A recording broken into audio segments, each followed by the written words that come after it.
Hello, everyone. I'm Kevin Gosztola. I'm the managing editor for Shadowproof, also the curator of the Dissenter Newsletter. And welcome. Welcome to this video. I'll be breaking down the differences and how whistleblowers get labeled worthy versus unworthy using a concept that is part of the propaganda model in order to get into something that I saw that was going on in discussions after 60 Minutes re-aired the segment that they did on Reality Winner, on NSA whistleblower Reality Winner. But first, before we get into some of what I have for this breakdown, please, I encourage you to like this video, help us beat that algorithm. It's the same housekeeping item that every person who streams on YouTube gives you. And then also, the dissenter.org is where you can go to subscribe to the newsletter that I curate. This is a newsletter that is on whistleblower stories. I've covered Reality Winner's case extensively, but I've also covered the other whistleblower cases that we'll be mentioning in this video as well. And there you can find updates on them, presuming that those are relevant, that there are developments happening in their cases. And then I also have covered the case against WikiLeaks founder Julian Assange. And you can find latest news at the Dissenter on Julian Assange's case. So we'll take that down and we'll get into what I have to share here in this video.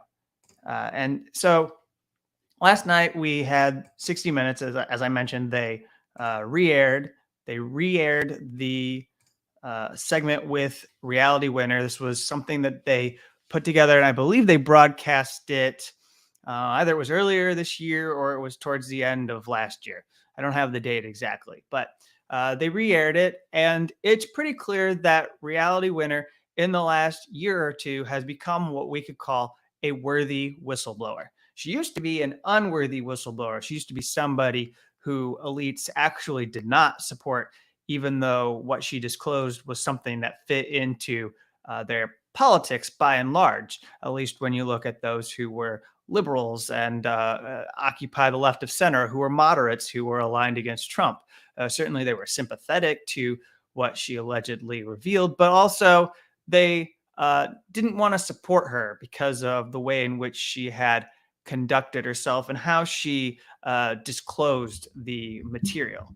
And so then now it's changed. She's renewed her effort in order to win a pardon, in order to win clemency, seeking a pardon from President Joe Biden and the White House.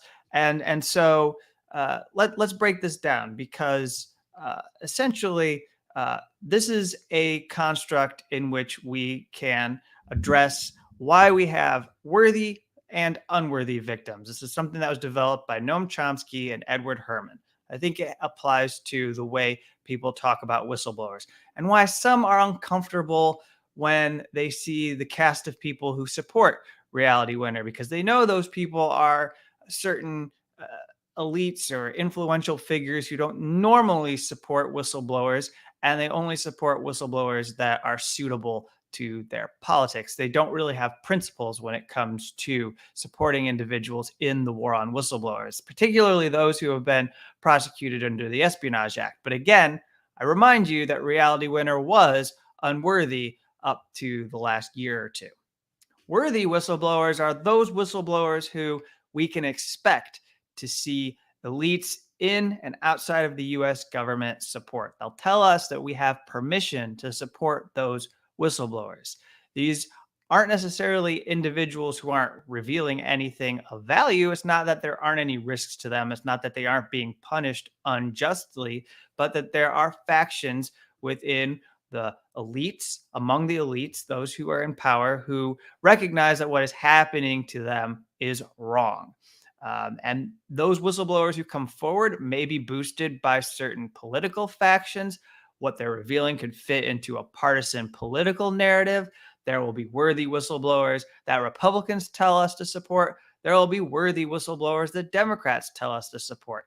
Those whistleblowers may appear at congressional committee hearings, and they also may become those that are sought after when it comes to testimony that is, you're piecing together reports on certain events that have occurred in government.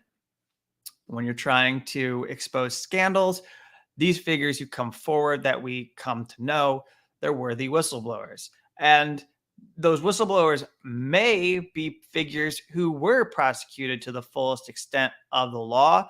Maybe they violated rules.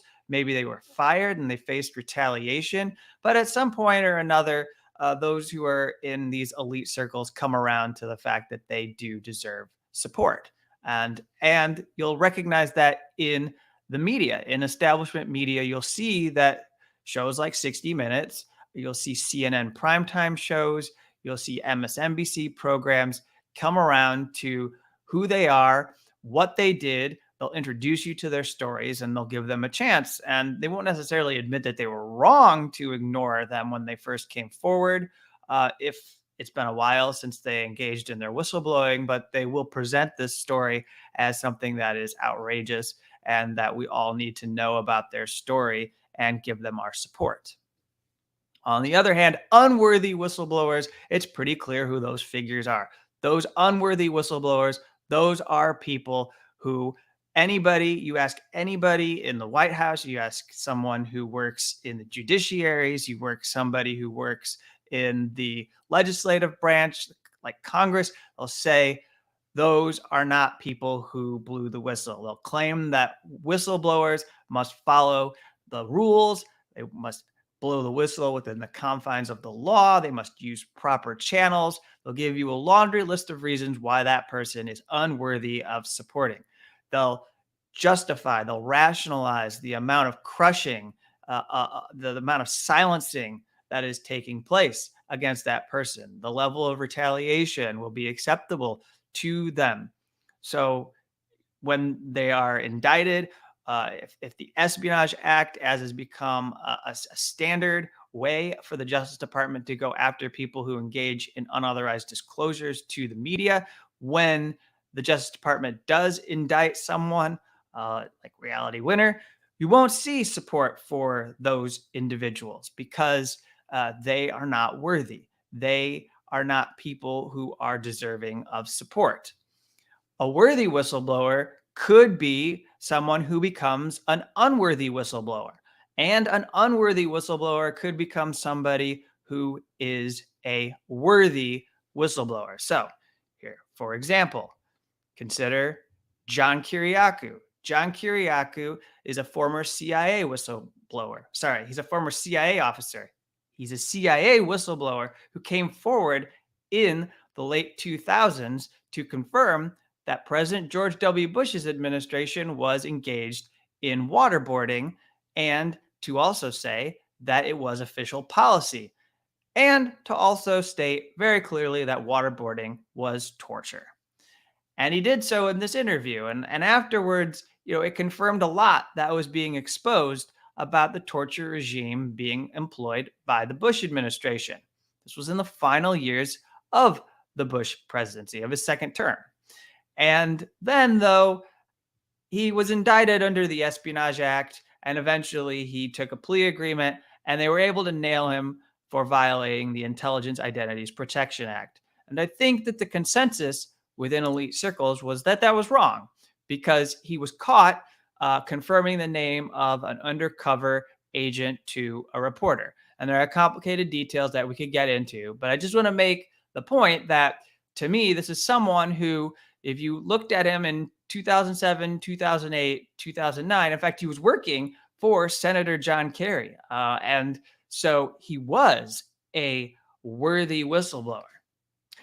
And then once he became the subject or target of an Espionage Act prosecution, once the people who were offended by what he did were able to nail him, suddenly he was no longer worthy of that support.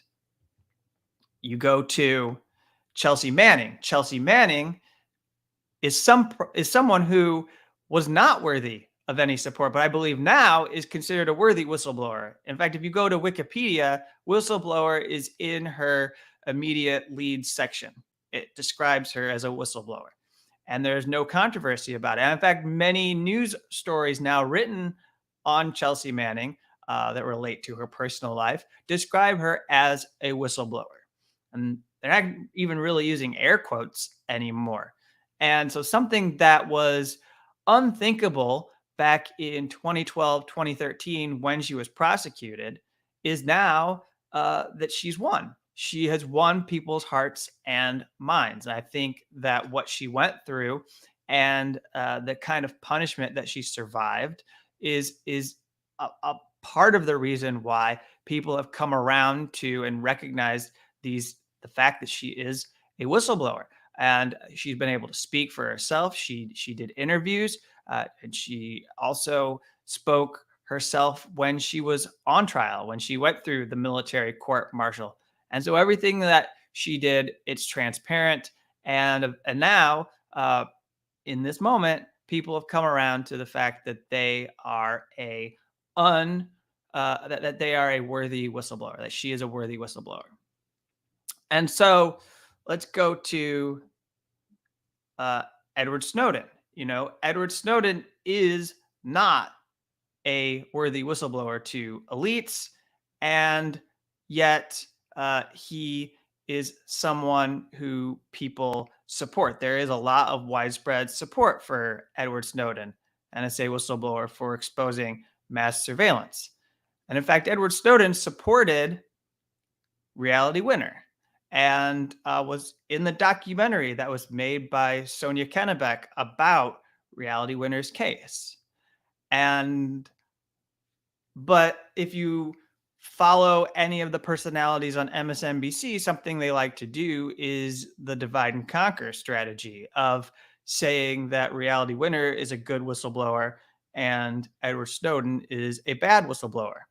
Or to use the language that I'm using here, that Edward Snowden is a unworthy whistleblower while Reality Winner is a worthy whistleblower. So there's somebody who we should support, and that's Reality. And meanwhile, Edward is a traitor who is living in exile in Russia, and we should hate him. And all of this, what it does is it divides us up, and it makes it harder to support these cases. It makes you question whether you should support Reality Winner's case, whether you should support her being able to get this pardon and resume her life. It makes you question what she thinks she exposed. And we do this kind of unnecessary competition in our minds. And I think we want to go after people who are ignoring those who are given very little attention, who deserve more attention. Or when we see that there are whistleblowers who lack political support, we are uneasy about the fact that someone like Reality Winner has support. But I don't think that's a really reasonable reaction to all of this. Just because there are people who we don't want to associate with who support Reality Winner doesn't mean that she does not deserve the clemency, that she does not deserve to have her life made whole again after the punishment that she's endured. And it doesn't make her less worthy of support if you care about the unjustness of Espionage Act prosecutions. So, let's think of this in terms of, not either or. There are these different cases that are out there that are discussed on this channel. I've made numerous videos about these whistleblower cases. I've written about, a half dozen or more of the most high profile whistleblower cases in the last decade. And, certainly you can pick and choose who you would like to support, but it only benefits those in power if we are having arguments over who is the better whistleblower and who is someone who we should care about if they're seeking a pardon, and somebody who we shouldn't because they're not that much of a political prisoner, because there actually are people who are willing to support them. There's a bankruptness to that kind of a conversation. And I think it leads us into a cul-de-sac in which we get trapped. And those prosecutors who are bringing this case are probably delighted to see us all arguing rather than allowing for these whistleblowers to be a community, make connections with each other, And we don't want supporters of these whistleblowers to be at each other's throats and making it hard for those who have been prosecuted under the Espionage Act to unite and say to those in power that this has to end. This is something that is wrong. This war on whistleblowers is really horrible. And so I noticed people raising the case of Julian Assange. They were not comfortable with what they were seeing after 60 Minutes aired their segment. And they said, well, what about Julian Assange? Well, one problem here is that Julian Assange is not a whistleblower. Julian Assange is a journalist. And I think if we immediately go from Reality Winner to Julian Assange's case, that we're now doing something that benefits the prosecutors that are coming after Assange, because they, along with those in the mass media, want us to see him as a source and not somebody who's a journalist, not somebody who is a political prisoner and in the Belmarsh high security prison. And so to see him as somebody who is not a journalistic collaborator, but instead is a source or a whistleblower, is allowing the New York Times and these other papers, but it's also allowing prosecutors to malign him, further their attacks on him. He's a journalist. He did not originate the information. He did not have access to the databases. We know who did. That was Chelsea Manning. We know that Julian Assange had an editorial process, and he took the information and he went through it and compiled it into databases and prepared it for release with others. And that is what makes it accessible today, that we are able to go look at things like the Iraq and Afghanistan war logs, the more than 250,000 U.S. diplomatic cables, as well as the Guantanamo files, etc. That is information that's available for scholars and historians and people like myself who may want to refer to them when covering news. And so he's a journalist. But in any case, we have these cases, we have these different cases that are out there. And those who are in power want us to debate who's worthy and who's unworthy. And the fact is that the ones that they say are worthy are no less deserving of our support than the ones that they say are unworthy whistleblowers. And vice versa. All of the whistleblowers who come forward, no matter what their usefulness may be at some point to those in power, deserve to be supported. They deserve our support. And that's the reason why I did this video. I'm uncomfortable with seeing people pit other whistleblowers against each other. And you should know that the family of Reality Winner has actually done a good job of not taking the bait.